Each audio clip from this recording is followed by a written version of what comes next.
Et bien moi KTP les amis, c'est Dark Magikarp, je suis très heureux de vous retrouver une nouvelle fois pour une ouverture un petit peu spéciale, un unboxing de 5 boosters, de 5 petits sachets aléatoires de petites figurines à l'effigie de Rick and Morty et des Pint Size Heroes de chez Funko. Donc on va voir ce qui se cache là-dedans puisque ce sont des boosters aléatoires et des boosters random. Donc ce qui fait le charme un petit peu de ce genre d'ouverture. On va se retrouver sans la facecam pour vous retrouver cette vidéo. J'espère que cela vous plaira, j'espère que je vais avoir un tirage super chanceux. Dites-moi d'ores et déjà dans les commentaires si ce genre de vidéo vous plaît et dans ce cas-là je les reproduirai.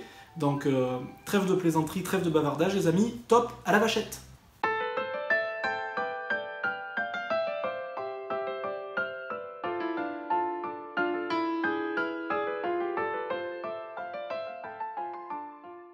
Et voilà, c'est parti pour l'ouverture de ces 5 boosters, donc Pint Size Heroes de Funko. Donc comme je vous l'ai dit précédemment dans l'introduction, pardon les amis, il s'agit de toutes petites figurines, les plus petites de chez Funko. Vous savez, vous avez la gamme Pop qui fait une petite dizaine de centimètres, vous avez la gamme Mystery Minis qui est un petit peu en dessous, et celle-ci est la plus petite. Donc pourquoi j'ouvre ces figurines? Non pas parce que j'adore leur design, etc. Vous me connaissez, vous savez que je suis pas spécialement fan de ce design-là, mais je souhaitais avoir vraiment pour ma collection à thème Rick and Morty des figurines de l'ensemble des tailles possibles de chez Funko. Puisque c'est la gamme la plus aboutie, Funko, en termes de Rick and Morty, et en avoir un petit peu de toutes les tailles, voilà, pour avoir un petit peu un panel de l'ensemble de ces tailles et faire venir à la vie un petit peu une scénette, voilà, de Rick and Morty sur mon étagère que vous connaissez tous. Donc j'ai pris 5 boosters, sachant qu'il y a des exclusivités d'habitude, mais là c'est 5 boosters classiques, vous voyez, il y a juste le logo Funko juste ici. Et sur les exclusivités, vous avez un logo ici, souvent à l'effigie de magasins américains, que ce soit Target, Hot Topic, GameStop, etc. Et ils ont des exclusivités en termes de figurines à trouver aussi. Il y a 3 exclusivités par type de magasin. Mais moi, malheureusement, je me suis fourni chez un fournisseur français, donc je n'ai aucune exclusivité. Donc on va voir de quoi se compose cette série-là. Donc elle se compose de 12 des personnages principaux entre guillemets, puisque beaucoup des personnages issus de goodies de Rick and Morty sont des personnages que l'on voit d'habitude qu'une à 2 fois dans l'ensemble de la série, et on les voit parfois juste une petite apparition dans certains épisodes, où ils ont quand même un épisode à leur effigie, etc. Mais c'est très rarement des personnages importants, à part bien sûr les 5 personnages principaux de la famille, donc Jerry Smith, Betty Smith, Rick ici, Rick Sanchez, donc Morty ici, et Summer, sa sœur. Donc les 5 personnages clairement que je ne souhaiterais pas avoir, et voilà, c'est des personnages beaucoup trop classiques qu'on retrouve dans trop de produits que j'ai déjà. Donc moi les personnages que j'aimerais le plus avoir sont Scrunchy juste ici, mais surtout Grelottine ici, voilà, vous voyez l'espèce de brebis, chèvre, licorne juste ici qui est vraiment exceptionnel, et le petit boule de neige ici aussi, et voilà. Viennent compléter cette collection le monsieur boîte à caca, juste ici, voilà, le Condorman, voilà, le monsieur Larbin, je vous l'ai dit, et celle-ci que je ne connais pas, donc je crois que j'ai zappé cet épisode complètement, donc dites-moi dans les commentaires si vous connaissez ce personnage, je m'en souviens plus du tout, ou alors je n'ai tout bonnement pas vu l'épisode. Donc voilà, plutôt ce côté-là, hein, pour trouver des personnages qui me plairaient d'avoir. Donc, et en priorité Scrunchy et Grelottine ici, donc, et en secondaire Monsieur Larbin, Boule de Neige, et les personnages non humains. Donc on va commencer, c'est la première fois que j'ouvre ce genre de booster, donc je sais pas trop si ça s'ouvre bien ou pas du tout. Si ça s'ouvre assez bien quand même, les boosters sont assez sympas, d'ailleurs j'aimerais bien en garder un. On retrouve un petit objet juste ici. Voilà, j'ai oublié de vous dire qu'il n'y a pas de système de rareté, contrairement au Mystery Minis. Vous savez, vous pouvez avoir une chance sur 6, une chance sur 12, une chance sur 24, une chance sur 36, jusqu'à 72 d'avoir chacune de ces figurines. Ça a son charme d'ailleurs, mais là on a une chance sur 12 pour chacune des figurines, donc il n'y a pas de rareté spécifique, même si ça m'embête. Je trouve que c'est quand même un point positif ça en général, même si ça a son aspect positif et négatif. Et vous voyez ici les 12 figurines principales, et juste ici, donc les 3 exclusivités de chaque magasin. Donc je sais plus exactement quel magasin a quels exclus, mais là vous voyez les exclus avec notamment Terry le Terrifiant et les 2 personnages en mode robot. Vous avez là Rick and Morty en mode cowboy et ce personnage que j'ai zappé également, et voilà Monsieur Larbin en tenue de golfeur, etc. pour la dernière exclusivité. Donc on va voir tout de suite qu'est-ce qu'on a dans le premier booster. On va essayer de tâter un petit peu, même si j'en ai jamais ouvert.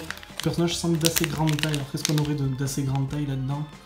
Ouais, à part Rick, je vois pas grand chose qui serait de grande taille. J'opterais pour Rick ou peut-être Condorman, mais j'opterais plutôt pour Rick pour la première. Ouais, je crois qu'il s'agit de Rick. Et oui, c'est bien ça. Donc Rick, je prends le temps de l'avoir parce que c'est la première que je vois officiellement. Plutôt sympathique quand même. Hein. Assez bien fignolé, même pour une toute petite figurine. C'est vrai que je suis assez interloqué par la minutie de la peinture ici, que ce soit pour les habits, pour la bouche, etc.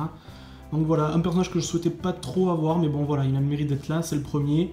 Surtout le plus important, c'est de ne pas avoir de double dans ces 5 boosters, ça m'embêterait vraiment puisqu'il y a 12 possibilités. J'espère ne pas avoir de double. Donc voilà, le petit Rick en premier lieu, hop, qu'on va poser juste là, s'il tient debout, j'espère. Il ne tient même pas debout. Ah si, quand même, c'est bon, je crois qu'on va pas trop bouger parce qu'apparemment... Alors, deuxième figurine, encore une grosse figurine, en espérant que ce soit pas la même, parce qu'avec la chance que j'ai, je vous rappelle que je suis pas un grand chanceux dans la vie. Hop, voilà, le petit livret encore une fois, qu'on verra tout à l'heure. Et il s'agit de... Non. Non, c'est pas possible.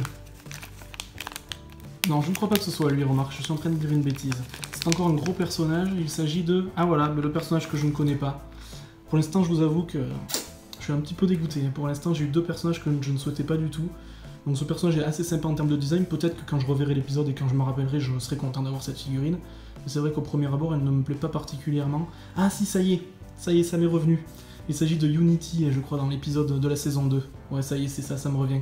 L'ex-petit ami de Rick. Voilà, avec un épisode d'ailleurs qui est assez intéressant et assez profond. Je vous conseille de le voir. Ouais, il s'agit de Unity, voilà, c'est ça. Ça m'est revenu, les amis, donc merci pour ceux qui l'ont mis dans les commentaires. Mais je m'en suis rappelé en cours de vidéo. Donc voilà, très très bien fini, encore une fois. Agréablement surpris quand même par ces toutes petites figurines qui sont ultra détaillées. Donc allez, on va ouvrir une petite cette fois-ci. Je vois qu'il y en a une qui est vraiment minuscule ici, donc avec un peu de chance, ça sera peut-être Madame Grelottine, pardon, mais j'opterai plutôt pour boîte à caca parce que ça m'a l'air assez plat comme figurine. Et oui, c'est bien ça, il s'agit de boîte à caca. Hop. Bon, celui-là il est vraiment ultra simpliste, mais encore une fois, super détaillé. Vous voyez avec les petits plis ici, c'est vraiment comme dans la série. Elles sont vraiment d'une finition quasiment parfaite, ces figurines-là. Donc voilà, le monsieur boîte à caca, aussi un personnage sympathique de la série qui apparaît à partir de la saison 2. Bon les amis, pour Grelottine, ça sera foutu, je n'aurai pas ma brebis favorite malheureusement, parce que je vois que c'est deux gros pavés ici, en espérant avoir Squanchy, au moins Squanchy ou Monsieur Larbin. On va voir ça tout de suite, hop, avant-dernier booster à ouvrir aujourd'hui. Je tâte un petit peu, et j'ai bien l'impression qu'il s'agit encore de... Oh là là là, c'est pas possible. Mais c'est pas possible, j'ai jamais de chance. Oh, et voilà. Il a fallu que j'ai la poisse, comme d'habitude. Moi, dans ces trucs de hasard, de toute façon, je suis toujours poissard, que ce soit tout et n'importe quoi. Quand il y a du hasard, de l'aléatoire, j'ai très rarement de la chance et je suis encore une fois dépité. Voilà, une deuxième fois Unity. Alors que je n'ai que 5 boosters à ouvrir. Le pompon serait que j'ai une double au dernier booster. Et c'est possible, hein. C'est possible d'avoir une troisième Unity, hein. Vous allez voir. Je le sens bien parce que c'est exactement la même forme. Ça serait exceptionnel de chez exceptionnel. Alors non, ce n'est pas Unity, une tête bien ronde, j'opterai pour Morty. Ah non, il s'agit de Condorman. Bon, c'est pas catastrophique, c'est pas exceptionnel, mais c'est pas catastrophique. Voilà, un personnage un petit peu plus spécifique. Voilà, j'aurais rien eu de très exceptionnel, mais bon, au moins, voilà. Bon, mi-figue, mi-raisin quand même, ce tirage. J'ai envie de dire que c'est très moyen pour une première. Le seul truc positif, c'est vraiment que je trouve voilà, que ces figurines sont vraiment très bien détaillées. Je les voyais pas aussi bien détaillées. Je risque de m'en rechoper quelques-unes quand même, à mes risques et périls, puisque vous voyez que le tirage est quand même pas top. Hein. Dites-moi ce que vous pensez dans les commentaires de ce tirage-là. Moi, j'en suis pas super content. Je rêve vraiment d'avoir Madame Grelottine ici. Je sais pas pourquoi je dis Madame, d'ailleurs, c'est Grelottine tout simple. Je vais ouvrir très prochainement des Mystery Minis aussi, hein, donc voilà, j'espère aussi avoir un meilleur tirage que ça pour les figurines d'une taille au-dessus qui devrait être encore un petit peu mieux, donc ça sera encore mieux d'avoir un tirage excellent sur celle-ci plutôt que sur ces Pin Size Heroes. Donc dites-moi les amis si cette petite ouverture vous a plu dans les commentaires, quels sont vos personnages favoris parmi ces 5, moi clairement je pense que c'est Monsieur Boîte à Caca quand même, hein, même si l'ouverture est pas folichonne, pardon, excusez-moi. Dites-moi aussi si ce genre de vidéo vous plaît, et aussi le petit pouce bleu ou le petit pouce rouge, c'est vous qui voyez, c'est vous qui décidez, c'est vous les seuls décideurs de la chaîne. Ces petites figurines vont venir rejoindre l'étagère comme d'habitude, Rick and Morty. D'ici la prochaine vidéo les amis, portez-vous bien, sortez couverts, et puis salut